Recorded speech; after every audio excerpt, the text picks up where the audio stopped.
Bonjour à tous, merci de me rejoindre pour ce nouvel épisode du podcast Empowered by Lou. Je suis Nancy Kwaku-Libota et aujourd'hui nous allons parler de comment aligner la gestion de vos finances personnelles avec votre personnalité.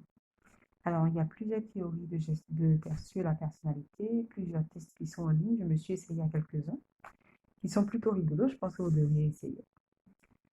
Pour notre épisode, j'en ai retenu un, pas parce que c'est le meilleur, mais je pense il met bien le doigt, en fait, c'est ce que j'essaie d'expliquer. Alors, il va nous servir de support. Après, nous allons aussi parler de money personalities, de financial personality, tel que c'est présenté dans la littérature populaire.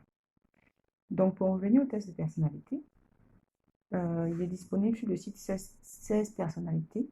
Et selon justement cette théorie, il y a 16 types de personnes. On est plus ou moins dans un spectrum, donc on sera plus proche d'un modèle que d'un autre, mais ce n'est pas des typologies figées. Donc on peut être à 90% ce qu'on nous dit ou à 60% ce qu'on aura décrit en fonction de nos réponses. Donc voilà, et sur ce test de 16 personnalités-là, il est basé sur 4 lettres. Je pense qu'ils en ont rajouté une cinquième, un AMP, je crois, je ne sais plus, assuré ou quelque chose comme ça, mais les 4 premières de base, la première est relative à la façon d'interagir. Est-ce qu'on est introverti ou introverti, oui, c'est ça, ou extraverti. Mais la lettre qui nous intéresse ici, c'est la quatrième. Et c'est la lettre qui désigne notre stratégie. Donc, c'est soit un P, soit un J. P pour prospection et J pour jugement. Donc, selon qu'on soit, on soit un P ou un J, on réagit différemment par rapport à l'argent. Comment j'explique cela? Euh, Disons que quand on est dans la prospection, on est plus flexible. Quand on est J, quand on est dans le jugement, c'est un peu plus carré, on est vraiment assuré de ce qu'on veut. Et ça se traduit dans notre personnalité dans notre rapport plutôt à l'argent, par le fait que les J sont très carrés, ils sont très budgets, ils sont très... c'est planifié, si c'est pas prévu, on ne dépense pas, c'est dans 10 ans. En fait, en fonction de votre décret de J, vous serez très, très, très carré, inflexible sur votre budget, inflexible sur votre démarche de base. Vraiment, la règle, c'est la règle, on n'y déroge pas. Les P, par contre, ils auront besoin d'un peu de flexibilité, sinon de beaucoup de flexibilité. Donc, en fonction de la lettre que vous avez à cette quatrième position-là, vous aurez un rapport naturel à l'argent. Et le connaître va justement permettre de vous positionner, d'adapter les règles courantes qui sont données en ligne ou les principes que je vous ai déjà donnés dans les autres biais. Ça va vous permettre de vous positionner par rapport à ces biais-là, de ne pas faire du copier-coller qui n'ira pas avec votre personnalité. Donc, comme je vous disais, si vous êtes plutôt J et que vous êtes carré, ça vous ferait du bien d'avoir un budget. Donc, ce sera plus facile pour vous de planifier, de dire, j'épargne 20% ou je ne dépense pas plus de 10% per diem, on dîme, etc. Mais en même temps, il va falloir être un peu flexible parce que les imprévus, ça arrive, les urgences, ça arrive.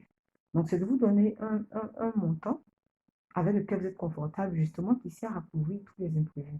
De sorte que vous n'ayez pas l'impression de sortir de votre cadre vraiment bien tracé qui vous permet, vous, d'être rassuré, mais en même temps de pouvoir vous accommoder à la vie, parce que c'est la vie, en fait, la vie arrive à tout le monde. Il y a des moments comme ça, il y a des choses qu'on n'a pas prévues et auxquelles il faut faire face. Et si on est trop rigide, même si on a appliqué la règle, ce ne sera pas forcément le meilleur rendu, parce qu'il n'y a pas que l'argent, il n'y a pas que les chiffres. Il y a un vécu derrière, il y a des données qu'on ne maîtrise pas au moment où on prend la décision. Donc, je donnais un peu ce tampon, cette petite marge qui vous permet d'incorporer les imprévus, d'incorporer la vie. C'est important. Si vous êtes un P et que du coup vous êtes vraiment dans l'improvisation, vous êtes plus à l'aise ou que vous êtes plutôt stressé par la planification, il y a une façon de procéder aussi. C'est de vous faire un budget par catégorie. Si vous prenez le tableau de budget que je vous ai proposé en ligne, c'est de ne pas noter par exemple 5 000 francs mon repas de midi, 10 000 francs mon repas du soir, etc. De marquer par exemple manger dehors ou emporter ou quelque chose, mais une rubrique qui soit un peu plus large. Et vous y allouez un montant. Du coup, c'est flexible pour vous, c'est pas contraignant, ça correspond à votre personnalité, mais en même temps, vous arrivez à être discipliné. Donc, quand je parle de tenir compte de votre personnalité, de votre mode de fonctionnement, c'est de ça qu'il s'agit en fait. Et c'est pour ça que la lettre numéro 4 qui correspond à notre stratégie en termes de mode de fonctionnement est justement celle qui nous permet de vraiment comprendre comment on interagit avec l'argent. L'autre théorie dont je voulais parler, la seconde, c'est les money personalities, la personnalité argent. Ça ne sonne pas très bien en français, c'est ça que je le redis en anglais. Mais bon. Du coup, il y en a 5. Il y a 5 personnalités argent.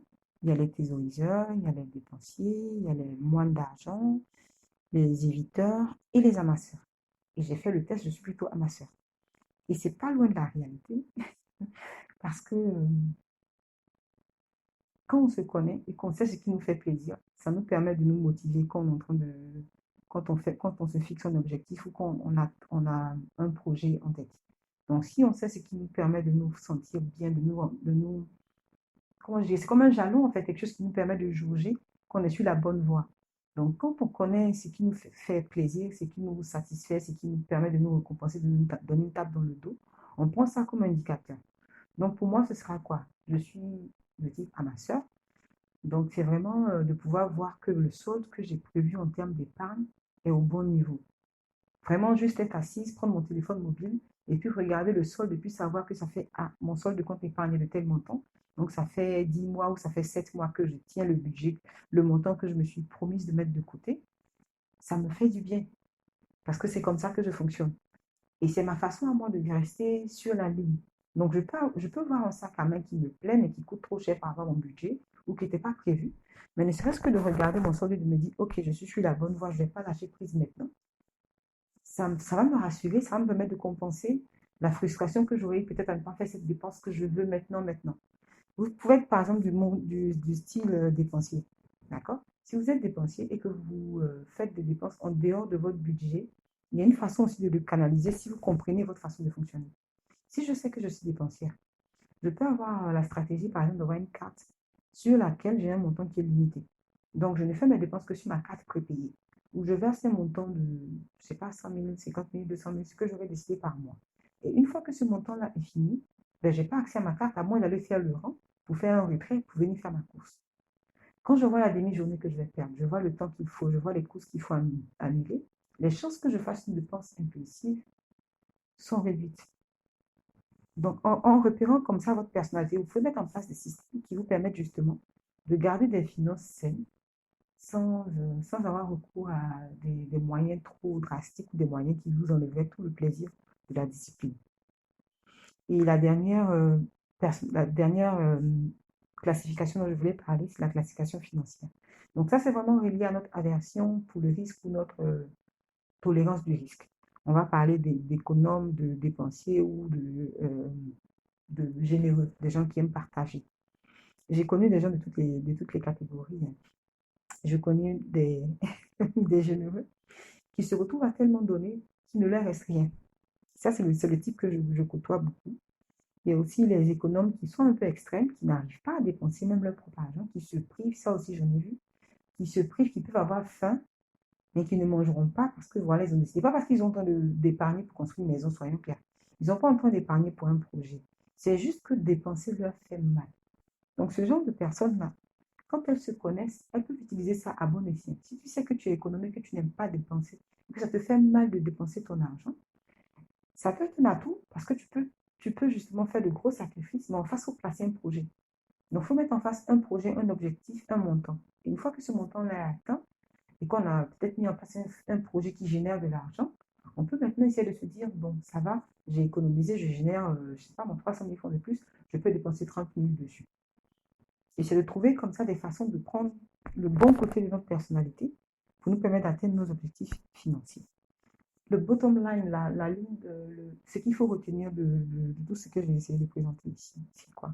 En réalité, la première étape pour bien gérer ses finances, c'est d'apprendre à se connaître. Une fois qu'on se connaît, qu'on s'est accepté, il faut travailler avec ses forces et puis il faut essayer de contourner ses faiblesses ou de les utiliser à son avantage. Donc, si je sais, par exemple, comme dans les différents exemples que j'ai donnés, que mon point faible, c'est ça, c'est sur ça que je vais travailler. Et mon point fort, ben, je ne vais pas le banaliser, je vais pas me dire, ah, je suis économe, je suis peigne, c'est pas bon, je ne vais pas me culpabiliser, en fait. Donc, je vais l'assumer et l'utiliser à bon escient et justement travailler sur les faiblesses. Et l'autre point à retenir, une fois qu'on a réussi à savoir, voilà ma personnalité, voilà comment je travaille avec, la dernière chose à retenir, c'est que les principes financiers, ce sont vraiment des principes, ce ne sont pas des règles dures. Ce sont des principes, ce sont des objectifs, ce sont des cadres. C'est comme un canevas, on se dit on va dans cette direction. Donc, on peut aller dans la direction et s'arrêter là où c'est confortable pour nous. Si par exemple, moi je suis ingénieure, que je ne me réalise, je ne me sens bien que quand je donne, je ne vais pas me dire je vais donner seulement 5% parce qu'il y a un livre financier qui m'a dit qu'il fallait donner 5%. Si je suis à l'aise d'aller jusqu'à 10% et que je n'empiète pas sur mon épargne et que ça me permet de réaliser mes projets, grand bien me fasse. Il n'y a pas de contrainte de parce que c'est un 20%, il faut absolument que ce soit un 20%, sinon j'ai mal fait. Il n'y a pas de formule pour la bonne façon de faire. C'est la bonne façon parce que ça me convient et que ça colle à ma personnalité et que ça me permet d'atteindre mes objectifs. Donc voilà pour cet épisode de comment aligner la gestion de vos finances à votre personnalité, de sorte que ce soit plus facile, de sorte que ce soit efficace et efficient et que ça vous évite de travailler à contre-courant. Nous allons nous arrêter là aujourd'hui, ne pas être trop long. Je vous remercie de m'avoir suivi jusqu'à la fin. Si vous avez d'autres questions, si vous avez des préoccupations, laissez-les en commentaire, ça me ferait plaisir d'avoir votre avis. N'oubliez pas de visiter le site internet. Je pense que cet épisode sera disponible désormais sur le site internet. Je mettrai les audios directement en plus de la plateforme de podcast et les articles qui apparaissent, qui sont publiés tous les mercredis. Merci pour votre attention. Je vous souhaite une excellente fin de journée et à très bientôt pour un nouvel épisode.